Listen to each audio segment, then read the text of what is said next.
இயேசுவில் மிகவும் பிரியமான சகோதர சகோதரிகளே, மைக்கேல் ஆஞ்சலோவை பற்றி நம்மில் பல பேர் கேள்விப்பட்டிருப்போம். உலக புகழ்பெற்ற ஒரு சிற்பி. இன்னும் குறிப்பாக சொல்ல வேண்டும் என்றால் சென்ட் பீட்டர்ஸ் பசிலிக்கா, அதாவது ரோமையில் உள்ள அந்த பேராலயத்தில் வைக்கப்பட்டுள்ள இந்த பியேத்தா என்று அழைக்கக்கூடிய அன்னை மரியாளினுடைய உலக புகழ் பெற்ற அந்த சிறுபத்தை செதுக்கிய ஒரு சிற்பி. அவரிடம் இந்த பல கேள்விகளை கேட்டார்களாம். எவ்வாறாக இவ்வளவு அழகான சிற்பியை உங்களால் செதுக்க முடிந்தது? ஏறக்குறைய அந்த சிற்பியை செதுக்குவதற்கு அவர் எடுத்துக்கொண்ட காலங்கள் 2 ஆண்டுகள்.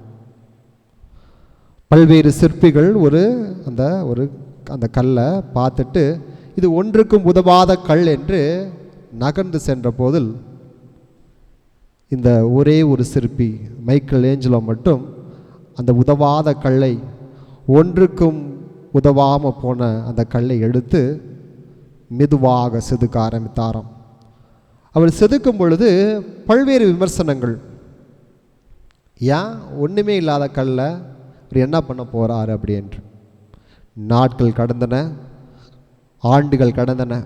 சரியாக 2 ஆண்டுகளுக்கு பிறகு ஒரு அழகிய சிற்பத்தை, உலக புகழ்பெற்ற ஒரு சிற்பத்தை, அன்னை மரியா இயேசுவை தாங்கிய அந்த சிறுவத்தை அவர் செதுக்கினார், அந்த ஒன்றுக்கும் உதவாத அந்த கல்லிலிருந்து. இயேசுவில் பிரியமான சகோதர சகோதரிகளே, எப்படி உங்களால் செதுக்க முடிந்தது என்று அவரிடம் கேட்ட பொழுது அவர் மிகவும் எளிமையாக இந்த ஒன்றுக்கும் உதவாத கல்லிலிருந்து தேவையற்ற பகுதிகளை நான் விளக்கினேன். தேவையற்ற பகுதிகளை நான் விளக்கும் பொழுது ஒரு அழகான சிறுவம், அதற்குள் மறைந்திருந்த அன்னை மரியாளினுடைய முகமும் இயேசுவின் முகமும் எனக்கு கிடைத்தது என்று எளிமையாக பதிலளித்தாராம். இயேசுவில் பிரியமான சகோதர சகோதரிகளே, இதைத்தான் இன்றைய வாசகங்கள் நமக்கு அறிவுறுத்துகின்றன.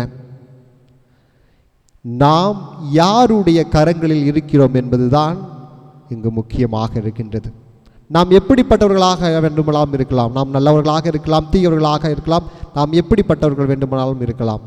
ஆனால் நாம் யாருடைய கரங்களில் இருக்கின்றோம், நாம் யாருடைய கரங்களில் இருக்கும் பொழுது நாம் எப்படிப்பட்ட கருவியாக நாம் மாறுவோம் என்பதை அந்த ஆண்டவர் நாம் யாரிடம் இருக்கின்றோம் அப்படின்ற அந்த நபர் உருவாக்குவார் என்பதுதான் இன்றைய 2 வாசகங்கள் நமக்கு தருகின்ற ஒரு முக்கிய செய்தியாக இருக்கின்றன. இன்றைய முதல் வாசகத்தில் நாம் பார்க்கின்றோம் எரேமியா இறைவாக்கினரை பற்றி குறிப்பிடப்படுகின்றது. இந்த எரேமியா இறைவாக்கினருக்கு ஆண்டவர் வெளிப்படுத்துகின்றார். இந்த நிகழ்வை அந்த வெளிப்படுத்துவதை இன்றைய முதல் வாசகம் அழகாக எடுத்துரைக்கின்றது. எரேமியா அந்த இறைவாக்கினர் வாழ்ந்தது இந்த யூத மக்களினுடைய ஆன்மீக வீழ்ச்சி, அந்த ஆன்மீகத்தில் அவர்கள் வீழ்ச்சி அடைந்த அந்த காலத்தில் எரேமியா இறைவாக்கினர் அவர்களுடைய நற்செய்தியை, ஆண்டவருடைய இறைவாக்கை அறிவிக்க அனுப்பப்படுகின்றார். என்ன ஒரு அழகான ஒரு வாய்ப்பு! அந்த வாய்ப்பை பயன்படுத்தி கொண்ட எரேமியா இறைவாக்கினர் பல்வேறு போராட்டங்களுக்கும் சோதனைகளுக்கும் மத்தியில் அந்த மக்களுக்கு, இஸ்ரேல் மக்களுக்கு ஆண்டவருடைய வார்த்தை எடுத்துரைக்கின்றார். ஆனால் அந்த மக்கள் மனம் திருந்தாத மக்களாக, ஒருபோதும் ஆண்டவருடைய வார்த்தைக்கு கீழ்ப்படியாத மக்களாக தங்களுடைய வாழ்க்கையை வாழ்ந்தார்கள். இருப்பினும் மிகவும் பொறுமையாக, ஆண்டவர் என்னோடு இருக்கின்றார், ஆண்டவர் என்னை வழிநடத்துவார், ஆண்டவர் எனக்கு கொடுத்த செயலை அவர் என் மூலமாக செய்து முடிப்பார் என்ற ஒரு விருது வாக்கோடு, ஒரு வீரத்தோடு அந்த எரேமியா இறைவாக்கினர் பயணம் செய்வதை நாம் பார்க்கின்றோம். ஆண்டவர் அவருடைய ஒரு நிகழ்ச்சியின் மூலமாக வெளிப்படுத்துகின்றார். எவ்வாறாக குயவனுடைய கைகளில் அந்த களிமண் இருக்கும் பொழுது அவர் ஒவ்வொரு முறையும் தன்னுடைய விருப்பத்திற்கேற்ப மண்பாண்டங்களை உருவாக்குகின்றார். ஆனால் எப்பொழுதெல்லாம் அவர் எப்படி விரும்புகின்றாரோ அப்படிப்பட்ட மண்பாண்டம் வரவில்லையோ அப்பொழுதெல்லாம் மீண்டும் மீண்டும் மீண்டும் அதை கலைத்து தன்னுடைய விருப்பத்திற்கேற்பதை மாற்றுவதை பார்க்கின்றோம். அதே போலத்தான் எல்லோரும் களிமண்களாக, ஒன்றுக்கும் உதவாத களிமண்களாக, குறிப்பாக ஆண்டவர் இந்த முதல் வாசகத்தில் பார்க்கிறோம், இஸ்ரேல் வீட்டார் அனைவரும் ஆண்டவருடைய கரங்களில் களிமண்களாக இருக்கின்றார். ஆண்டவர் தம் விருப்பத்திற்கேற்ப அவர்களை மாற்றுவார் என்ற உறுதிமொழியை தருவதை நாம் பார்க்கின்றோம். இயேசுவில் பிரியமான சகோதர சகோதரிகளே, பல்வேறு சூழல்களில் பல்வேறு நிலைகளில் நாம் எப்படிப்பட்டவர்கள் வேண்டுமானால் இருக்கலாம்.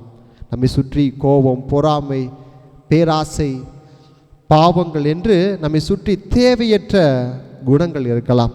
நாம் உடைந்த உறவுகளால், தோல்வியடைந்த கனவுகளால், நம் செய்த பாவங்களால், மன காயங்களால் நாம் வேதனைப்பட்டு கொண்டு இருக்கலாம். ஆனால் நாம் கடவுளிடத்திலே நம்மை முழுமையாக கொடுக்கும் பொழுது கடவுள் அவருடைய விருப்பத்திற்கேற்ப, நம்முடைய விருப்பத்திற்கு ஏற்ப அல்ல, மாறாக கடவுள் நம் ஒவ்வொருவருக்காக என்ன ஒரு திட்டம் வைத்திருக்கின்றாரோ அந்த திட்டத்திற்கேற்ப நம்மை ஒரு மனிதர்களாக, ஒரு நல்ல மனிதர்களாக மாற்ற காத்து கொண்டிருக்கின்றார். அதற்கு ஒரு அழைப்பாக இன்று நம்மை முழுமையாக நம்மை தருவதற்கு நமக்கு அழைப்பு விடுக்கின்றார். இன்றைய நற்செய்தி வாசகத்தில் பார்க்கின்றோம், அந்த வலையானது எல்லோருக்கும், அந்த வலை பூமியின் மூலமாக இந்த வலை முழுவதுமாக வீசப்படுகின்றது. அது நல்லது மட்டும், நல்ல மீன்களை மட்டும் பொறுக்கிட்டு வர்ற மீனாக இல்லை, மாறாக நல்ல கெட்ட என்ற எல்லா பாரபட்சம் பார்க்காமல் அனைத்தையும் சேகரிக்கின்ற ஒரு வலையாக இருக்கின்றது. அப்படித்தான் ஆண்டவருடைய பார்வையிலும் நாம் அனைவரும் சமம், நாம் எல்லோருமே சமமாக இருக்கின்றோம். ஆண்டவர் அவங்கள மட்டும்தான் பார்க்குறாரு, இவங்கள ஒதுக்கப்பட்டவர்கள் இவங்களை ஒதுக்கி வச்சு அப்படி அல்ல, மாறாக ஆண்டவருடைய பார்வையில் நல்லவர்களாக இருந்தாலும் சரி, தீயவர்களாக இருந்தாலும் சரி, நாம் அனைவருமே ஆண்டவருடைய பார்வையில் சமமாக இருக்கின்றோம்.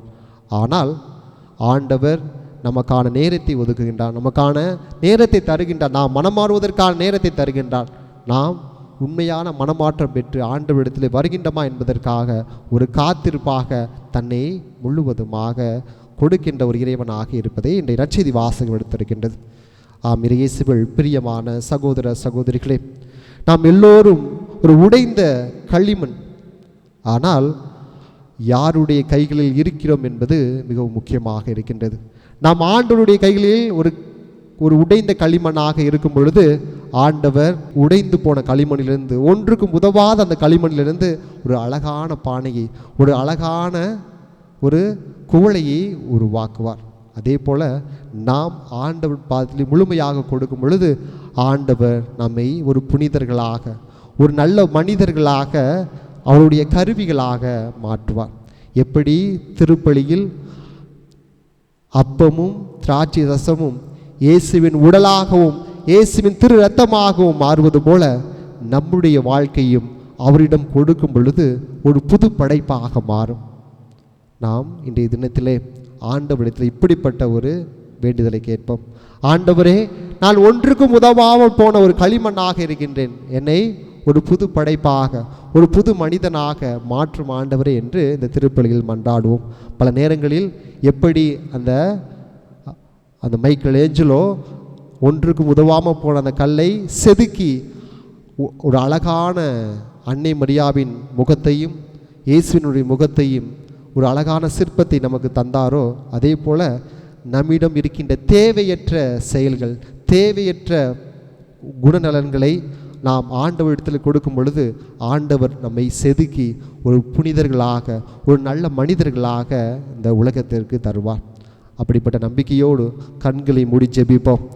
ஆண்டவரே, நான் உடைந்து போன ஒரு களிமண், உடைந்து போன ஒரு பாத்திரம், ஆனால் உமது கைகளில் இருக்க விரும்புகின்றேன், உம்முடைய கைகளில் இருக்க நான் ஆசைப்படுகின்றேன். ஆண்டவரே, என்னை தொட்டு ஆசீர்வதியும், என்னை நீர் விரும்பும் பாத்திரமாக உருவாக்கும் வரை என்னை கைவிட்டு விடாதையும், என்னை ஒரு நல்ல பாத்திரமாக, ஒரு நல்ல ஒரு குவளையாக என்னை மாற்றும் என்று தொடர்ந்து ஜெபிப்போம்.